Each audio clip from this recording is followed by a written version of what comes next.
मुझे सबसे बड़ा जो सुखद अनुभव हुआ कि समाज के उन लोगों को ढूंढना तो सामान्यतः बहुत कठिन काम होता है। ये ठीक है कि आपके जो निर्णायक बंधु हैं उन्होंने बहुत प्रयत्नपूर्वक 190 लोगों में से कुछ लोगों को छांटा आपने, और उनकी जीवन की जो सेवा है, अपने काम के बारे में जो समर्पण और जीवन है, उसको आपने यहाँ मंच पर बुला करके सम्मानित किया।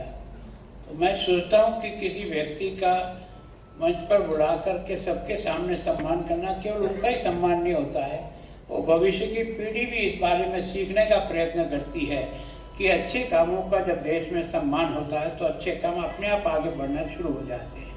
एक अच्छी परिपाटी जो है ना आपने शुरू की है। जैसा आपने स्वयं ने बताया कि अब इस वर्ष ही केवल 1600 से अधिक 40 बच्चों को इस प्रकार से विभिन्न प्रकार की एक तरह से उनका सम्मान और सहायता राशि उनको दे रहे हैं। अब तक पता नहीं आपने कितने बच्चों को इस तरह से सम्मानित किया होगा और कितने समाज के प्रतिष्ठित लोगों का भी सम्मान किया होगा। इससे भी ज़्यादा मुझे खुशी है कि आप हिंदुस्तान के इस विद्यालय का 30वीं रैंक है। तो मैं सोचता हूँ कि सबसे बड़ी उपलब्धि कोई है। कोई विद्यालय जो चयन होता है वो केवल और केवल उसके एजुकेशन स्टैंडर्ड से नहीं होता है। विद्यालय का जो नापतोल होता है उसके सर्वांगीण जो क्षेत्र हैं उनमें वो बच्चों को कैसे ग्रो करते हैं उसके बारे में उनका एनालिसिस होता है और उसके आधार पर उसका चयन होता है। तो बहुत सुखद अनुभव है मुझे इस बात का। मैं सोचता हूँ कि अभी जो मुझे बताया कि इस विद्यालय में लगभग 1560 बच्चे जो है ना अध्ययनरत हैं। इसके अलावा जो आपने बताया कि आपने कुछ ऐसे बच्चे हैं जो अपने परिवार की दृष्टि से कमजोर हैं, वो एक अच्छी शिक्षा से जुड़ना उनके भाग्य में नहीं लिखा होता है। टैलेंट तो बहुत होता है, क्योंकि टैलेंट किसी के स्वयं का अधिकार नहीं है। टैलेंट तो प्रभु देता है, पर उसको पहचानने वाले लोग चाहिए जो उस टैलेंट को पहचान सके। तो आपने उन 300 बच्चों को भी अपने यहाँ रख करके सब प्रकार की उनकी मदद करके उनको आगे बढ़ाने का प्रयास किया। इसके लिए आपका बहुत बहुत धन्यवाद। बताया कि बच्चों को रोजगार से जोड़ने के लिए भी आप प्रयत्न करें।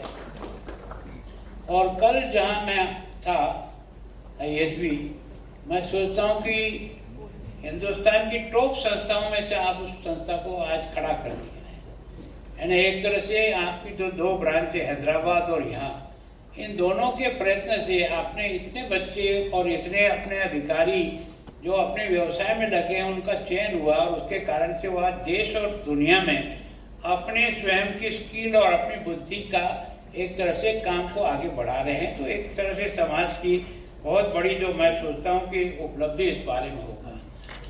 फिर अभी आपने कुछ बच्चों को बुलाया कि केवल और केवल हम पढ़ाई की दृष्टि से ही हमारा स्कूल नहीं है, तो खेल की दृष्टि से भी, बाकी एक्टिविटीज की दृष्टि से भी हमारे बच्चों की सब प्रकार के स्किल का विकास होता है।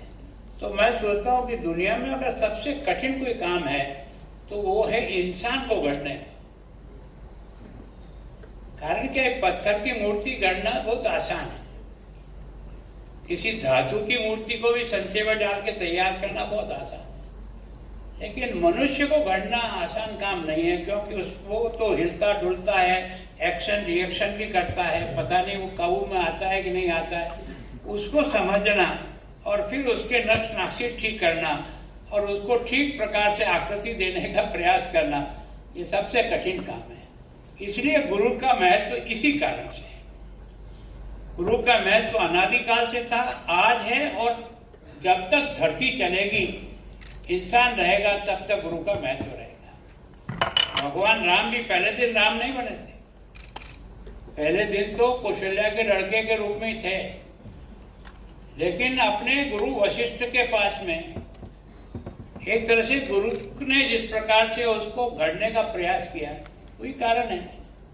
गुरु द्रोणाचार्य ने तो राजा महाराजाओं को शिक्षा देने के काम का, लेकिन एकलव्य जैसे बालक के मन में आया कि नहीं, मैं भी गुरु से जो है वो शिक्षा प्राप्त करूंगा और मैं भी कुछ अच्छा बनूंगा। गुरु ने अपनी मजबूरी बताई कि मैं देता नहीं हूँ, पर उसके मन में अपने गुरु के प्रति सम्मान था। तो एक मूर्ति ने भी उस आदमी को तराश दिया। तो गुरु की कृपा और केवल दृष्टि पड़ जाए ना, और बच्चा अगर उससे अपने आप को खींच ले, तो मैं सोचता हूँ बच्चे का जीवन बनता है। इस देश में कौन ऐसा व्यक्ति हुआ है जिसको तराशा किसी गुरु ने नहीं। रविन्द्रनाथ ठाकुर ने किससे से गढ़ा, अगर विवेकानंद नहीं गढ़ा जाता, रामकृष्ण मूर्ति नहीं होती। मैं सोचता हूँ कि वास्तव में यह जो गुरु का महत्व है वो आज भी है, लेकिन दुर्भाग्य से क्या है कि हमने शिक्षा तो दी पर संस्कार से थोड़े दूर हो गए, और बिना संस्कार के शिक्षा का अर्थ नहीं है, कोई मतलब नहीं है। मैं सोचता हूँ कि इसको सब लोगों ने कहा। आपने कहा ना कि अब्दुल कलाम आजाद, एक गुरु का क्या मॉडल हो सकता है, ये कल के दिन इस देश के लोगों ने देखा है। एक ऐसा गुरु जो राष्ट्रपति के पद पर बैठता है, एक झोला लेकर घुसा और एक झोला लेकर बाहर निकल गया, ऐसा उदाहरण दुनिया में नहीं मिलेगा। और जैसे ही यहाँ से फ्री हुए फिर से अपने काम में लग गए, और उनका अंतिम जीवन का भी विद्यालय के प्रांगण में उनका क्या मतलब, एक गुरु की श्रेष्ठता कितने बच्चों को संस्कार दे सकती है, ये अपन ने हर समय जो है ना यहाँ अनुभव किया है। डॉक्टर राधाकृष्णन जो है ना, वो इस कारण से राष्ट्रपति नहीं बना है, वो अपनी बुद्धि और विलक्षणता के कारण से देश और दुनिया में एक प्रसिद्ध होकर के जिस प्रकार से उन्होंने अपना दिया। तो मैं सोचता हूँ शिक्षा का प्रारंभ से लेकर अब तक महत्व है। सवाल बस यही है कि वातावरण कौन कैसा दे सके। भगवान ने एक भी प्राणी ऐसा पैदा नहीं किया जो बेकार। यह है अध्यापक का यहाँ कि बालक की उस विशेषता को पकड़े जिससे वो बालक आगे बढ़ सकता है। कोई जरूरी नहीं सब बहुत पढ़ने में टैलेंट हो, किसमें क्या क्षमता होगी, किसमें क्या क्षमता होगी। और आपने और मैंने देखा ना, हमारे जो जिनको दिव्यांग बच्चे कहते हैं, ये आप ओलंपिक खेल में भी जब जाते हैं ना, तो भारत का तिरंगा झंडा गाड़ने की स्थिति में आ गए। इसका मतलब क्षमता तो प्रभु ने उनको भी दी है। उनकी क्षमता को कौन निखार सकता है, कौन उसको आगे बढ़ा सकता है, ये है गुरु की पहचान। तो मैं सोचता हूँ कई बार आजकल जो है ना, मैं भी एक शिक्षक रहा था कभी और राजनीति में ही बाद में आया हूँ। मैं सोचता हूँ कि जो सम्मान शिक्षक को मिलता है वो कोई भी बड़ा से बड़ा राजनेता नहीं प्राप्त कर सकता, क्योंकि बाकी लोग तो उस पद को प्यार करते हैं और गुरु को उसके गुणों के कारण से उसका बच्चा प्यार करता है। ये है दौलत जो वास्तव में किसी के पास होती है।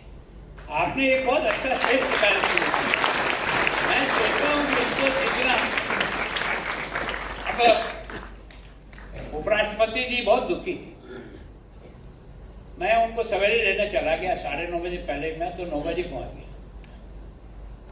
उन्होंने कहा यहाँ पर ये जो एयरपोर्ट है उस पर 1 घंटे से घूमता रहा। हम भी ये सोचते 5 मिनट बाद ठीक होगा, 10 मिनट बाद ठीक होगा, बार बार प्रयास करें।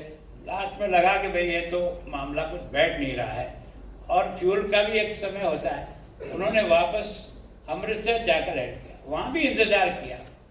लास्ट में जब लगा कि मामला बिल्कुल बैठ नहीं रहा है, तो उन्होंने मुझको फोन किया कि कटारे जी यार, आप मेरी तरफ से जाकर के बच्चों से लेकर उनके अभिभावकों से और सबसे माफी मांगना कि मैंने प्रयत्न किया था लेकिन मैं आपके बीच में नहीं पहुंच पाया, और ये जो जिनका सम्मान किया उनको भी मैं अपने हाथ से सम्मानित नहीं कर सका। तो मैं सोचता हूँ कि उनकी तरफ से मैं क्षमा याचना करता हूँ, उनकी भावना को आपके बीच में रख रहा हूँ। और मैं आप राकेश जी, मैं कहता हूँ लोगों के पास पैसा तो बहुत हो सकता है, लेकिन पैसे का सदुपयोग हर कोई नहीं जानता है। मैं सोचता हूँ ये जो आपके पिताजी का सोच था ना, जो राज्यसभा में भी रहे, इतने साल तक राजनीति में रहने के बाद भी उन्होंने जिस रास्ते को चुना है, वही रास्ता देश निर्माण का एकमात्र रास्ता है। जो आज आओ, कल आओ, परसों आओ, आपको यहीं आना पड़ेगा, क्योंकि अगली पौध यहीं तैयार होगी। देश कैसा बनेगा, जैसा विचार बाकी सब काम में सफलता उतनी नहीं मिलेगी। अगर इस बात को हमने मजबूती से पकड़ लिया और इसको उतना ही प्रेफरेंस देना शुरू किया, तो मैं अगर यहाँ खड़ा हूँ तो किसी गुरु की बदौलत खड़ा हूँ। मुझे अगर कुछ थोड़ा बहुत किसी ने कुछ सिखाया होगा कि ये ठीक है, ये ठीक नहीं है, तो कोई न कोई मेरे को सिखाने वाला गुरु ही होगा। या जो मेरे से भी बड़ा रहा होता है। तो मैं सोचता हूँ वास्तव में, मैं एक तो उपराष्ट्रपति की तरफ से बहुत ही आपसे क्षमा याचना, सब लोगों का समय भी, क्योंकि हमारा समय यहाँ शायद 11 बजे का दिया था, लेकिन कोशिश करने के बाद भी नहीं आया। लगभग 3-3.5 घंटे का विलम्ब हुआ, बच्चों को भी परेशानी हुई, सबको परेशानी हुई, आपसे क्षमा याचना। और आपसे फिर लेता हूँ कि भगवान के लिए इस प्रकार के बच्चों को तलाश करके कुछ ऐसे नमूने इस देश के तैयार करो जो आपका और इस संस्था का भी नाम करे और हमारा देश का भी नाम हो। यही हमारे लिए सबसे बड़ी उपलब्धि होगी। धन्यवाद। जय भारत।